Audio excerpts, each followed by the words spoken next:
السلام عليكم ورحمة الله وبركاته. أهلا بكم حبايبي وأعزائي المشاهدين. أهون حتى البصل الأخضر المتقطع حطاله الطيور الكبيرة عندي، ما شاء الله عليكم. هم بياكلوا منه وبيحبوه كويس خالص.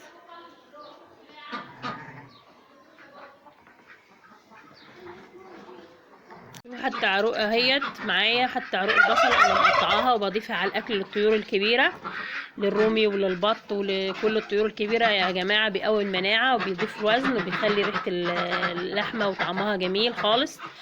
فانا عادي عندي مش يعني الطيور الكبيره خلاص كده مثلا اتحصنت وبتاع، لا ده هو احنا داخلين على صيف ولازم ان انا اقوي مناعتها. يبقى انا مقطعه البصل اهوت وبيضيفه على الاكل، بضيفه على الاكل والعيش والحاجه الاكل بتاعهم، وبياكلوا منه عادي. كل الطيور الكبيره اللي عندي بتاكل منه.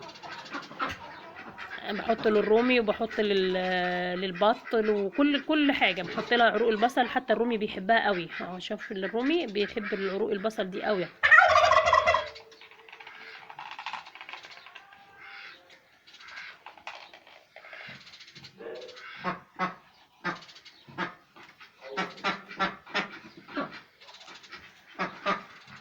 هي نفس الخلطة هيت ونفس عروق البصل قطعتها وبضيفها عادي تقطيع كبير مش مشكلة، لان الطيور الكبيرة عندي هيت للرومي وللبط والحاجات الكبيرة. بضيف من نفس الخلطة اللي المية اللي انا فرمتها على المية ليهم.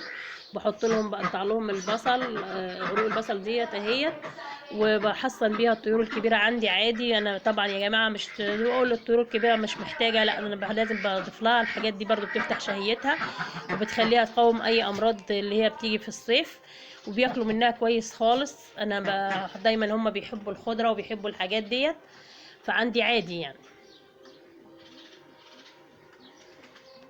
بتخلي الطيور تكبر معاكي بسرعة وبتخليها كويسة وبتقوي مناعتها وبترفع مناعتها ضد أي أمراض موجودة في الصيف. بحط كل أنواع الطيور. كل سنة وانتم طيبين ورمضان كريم. السلام عليكم ورحمة الله وبركاته.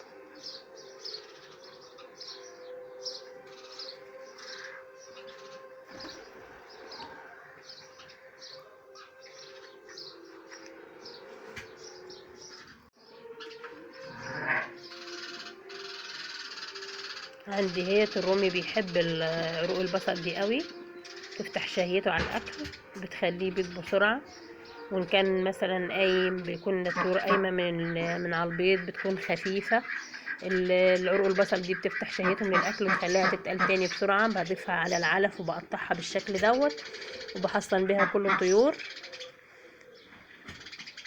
بقطعهم. والرومي بالذات يا جماعه بيحب البصل وبيحب الثوم وبيحب الحاجات ديت مضافه للاكل معاه. انا طبعا بحط الكل، حتى البط البلدي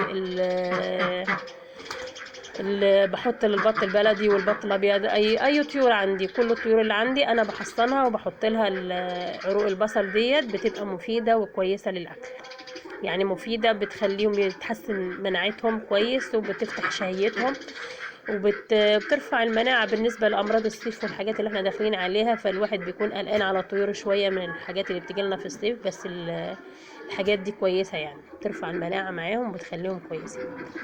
ارجو ان تكون النهارده الفيديو عجبكم والوصفه بتاعتي عجبتكم وجربوها. صدقوني انا مجرباها مع كل طيوري، بسم الله ما شاء الله، بتخليهم يكبروا بسرعه وبتحافظ عليهم. وكمان هقول لكم ان شاء الله الفيديو الجاي على وصفه بتزود معايا البيض، وكمان يعني ايه، بتخلي الحاجه تبقى عندي الهيكل العظمي بتاعها كبير، يعني بتكبر، بتبقى عاليه، بتحسي كده الفراخ بتبقى عامله زي الفراخ الهجين. البط نفس الطريقه كمان بيبقى ما شاء الله كبير. فانا ان شاء الله هبقى اقول لكم على الخطه دي في الفيديو الجاي باذن الله. السلام عليكم ورحمه الله وبركاته.